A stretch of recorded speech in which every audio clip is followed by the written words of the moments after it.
Two powerful winter storm systems are bringing snow and freezing rain through cities along the East Coast, affecting more than 35 million people. These photos were taken in Gloucester, New Jersey on Saturday.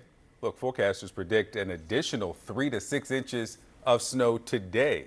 CNN's Polo Sandoval is in Hartford, Connecticut. Comfy cozy out there in the snow. Polo, what are you seeing? Yeah.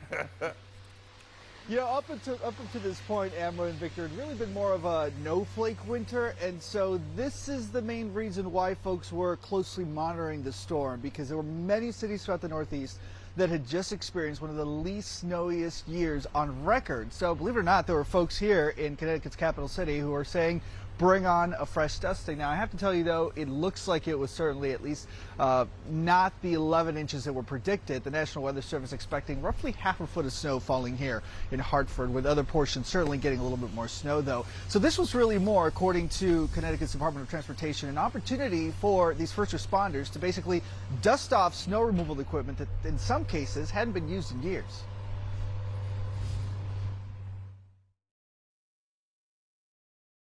We're New Englanders, we're used to it, but I think it's going to be a good refresher course for a lot of people here at the DOT, but also people throughout the state of this is what a winter should look like.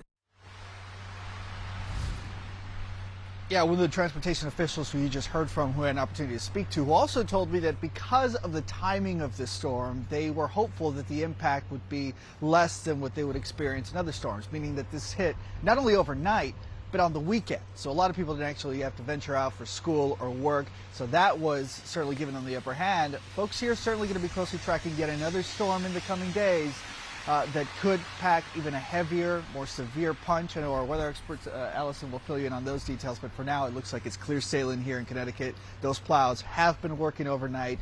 They still rolled out over 600 individual dedicated pieces of snow removal equipment for this one, guys. Polo, appreciate you being out there. I sense a little schadenfreude with your laugh there, Victor, but I feel for you. I hate it when it's below 65 degrees. Good to see you, Polo. CNN meteorologist Allison Chinchar joining us now. Hey there, Allison. So the storm is still impacting millions of people. What can we expect? And there's another one coming in right behind it.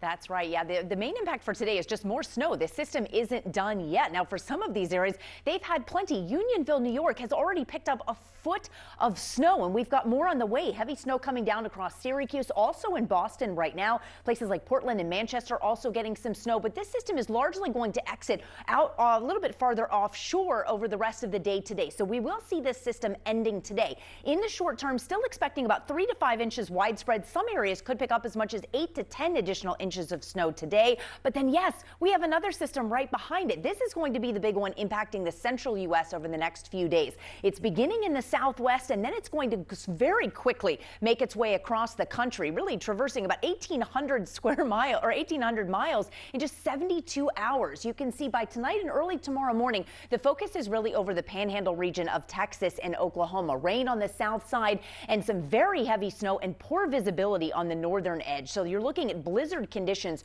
for much of the central plains. Then as we get later into the day, Monday and especially Tuesday, now the focus becomes the Midwest. This includes places like Chicago and Milwaukee, looking at the potential for pretty decent amounts of snow. On the southern edge here, it's not just very heavy rain, but also the potential for severe thunderstorms as well, because you're talking about a significant amount of snow on the northern side, but also rain on the southern side, basically for the entire eastern half of the country. That's why we've also got the potential for excessive rainfall and flooding risk along the Gulf Coast as we go into the day the next day, and then by the following day on Tuesday, you're looking at more of that threat for areas on the northeast. Also the severe potential here too. Monday, the main concern is going to be along the Gulf Coast, places like New Orleans, Houston, even along the panhandle of Florida. The main concern here is going to be damaging winds and tornadoes, and then that threat shifts a little bit farther east in the coming days. Allison, how many snowflake ensembles do you have? Well, tell us about your earrings, too. I was going to say, I'm at the point now where people keep giving me stuff. This was my Christmas present from my son this year, Lego snowflake earrings. Oh, yes. that's nice. That's all right. sweet. That's So that's her second snowflake. Yeah, yesterday ensemble. she was all in snowflakes. Yeah, and you were scolding her on the air about that, weren't you? I mean, let's hope the temperatures rise tomorrow because we're fresh out of snowflake Running out of dresses. outfits. All right. Well, next you'll have, big suns and, yeah, anyway. Allison rays on it. Jajjar, thanks so much.